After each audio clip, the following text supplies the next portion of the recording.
In today's episode, we will be going over the HMS Nelson. The Nelson was laid down December 28, 1922, and she would be launched the 3rd of September, 1925. She would go on to be commissioned the 15th of August, 1927, and decommissioned February 1948. When fully loaded, the Nelson displaced 37,780 tons. She had a length of 709 feet 10 inches, a beam of 106 feet, a draft of 30 feet 4 inches. The Nelson had a top speed of 23 knots, or roughly 26 miles an hour, with a range of 7,000 nautical miles at roughly 18 miles an hour. The ship had 3 triple 16-inch guns placed forward of the superstructure, contrary to other ones where 2 would be placed in front and 1 in back, or 2 in the back. It had 6 twin 6-inch guns, or 152 millimeter. It had 6 single 4.7-inch anti-aircraft guns, or 120 millimeter. It had 8 1.6-inch guns, anti-aircraft 40 millimeter, and it had 2 torpedo tubes. These aren't actually included into World of Warships because, from my understanding, they were placed amidship and would only shoot to the sides. Her armor consisted of the waterline belt being 13 to 14 inches thick, 330 to 356 millimeters, her deck being 3.75 to 6.25 inches, or roughly 95 to 159 millimeter. Her gun turns had 9 to 16 inches, 229 to 406 millimeter.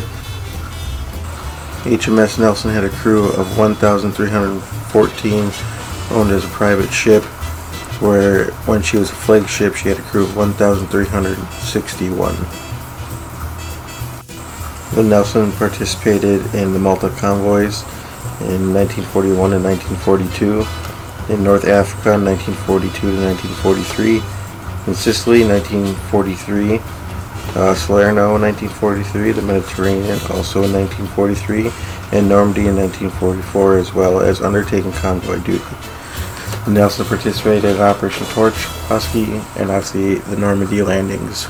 Overall, she didn't have a very interesting career. She spent more time being a supply support ship, covering the convoys, intercepting German convoys, and she had a bad history of hitting mines, which would lay her up in a shipyard.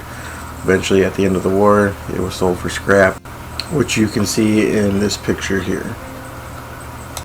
So now getting into the build, you can see it's got a firing range of 17.8 kilometers, a reload time of 30 seconds, takes the turrets 32.7 seconds to make a 180-degree turn. They have a maximum HE shell damage of 6,900 with a 46% chance of starting a fire. As you can see though, the AP shell damage has a maximum of 13,770, which is why I typically run an AP build on my Nelson. It's got a secondary firing range of 5.2 with a 5-second reload.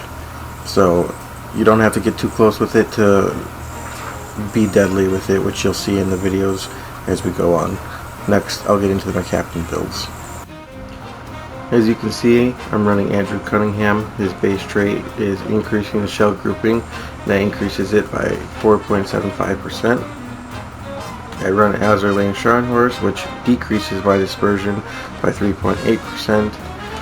I run Auto Ciliax, which increases the AP shell damage by 4.75%. So right off the bat, I run the Flammable Cannoneer, which increases my main battery range by 8%, increases my shell grouping by 5%, but it does increase my chance of fire by 13%. But if you played the Nelson, you know it has a really big repair pool, so it's okay to catch fire and let it burn. You'll gain a lot of that back.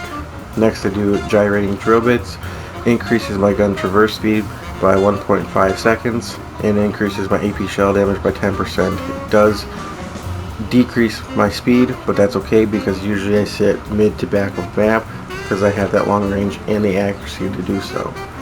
Next, I run Marksmanship. It decreases my shell dispersion by 10%, increases my rudder time. Again, not a big deal. I usually play to the middle of the back of the map. By the time I get up close to the enemy, usually the cruisers and or destroyers are dealt with, and if not, they easily can be by me switching to HE. Next, I have Reaching Out XXL. Increases the main battery range by 3%. You'll see next time I make it legendary, it'll increase by 4%. Finally, I run Will to Rebuild because you will get targeted and sometimes you get a little too close. So this will let me rebuild if an ally is near or if I'm playing with someone else. It comes in handy, especially later in the match after you've been burned and torpedoed. So now here you can see the cruiser 14.5 kilometers away.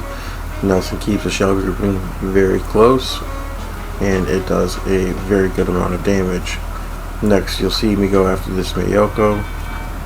Again, keep a really nice shell grouping, and I'm able to hit the Citadel and take most of the ship's health.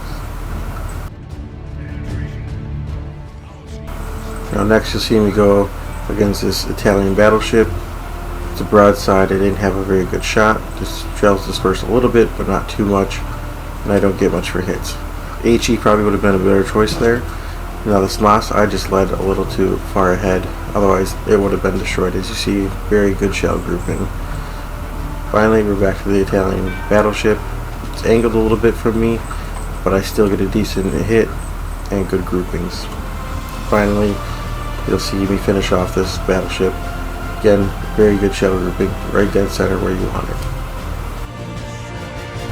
So in conclusion, hopefully this build helps you figure out your Nelson build. A lot of people run HE, which makes sense. You have a 46% chance of starting a fire. You'll do your damage, and not only that, but you'll get the burn damage on top of it. I go for an AP build. The AI game that I showed you wasn't a good example, but when you start going against players that give you your broadside, you can easily take a quarter or half their health. So thanks for watching. Hopefully you liked the video. If you did, make sure you leave a like, comment, and subscribe. It'll really help out. And let me know what you thought of this. Thanks for tuning in.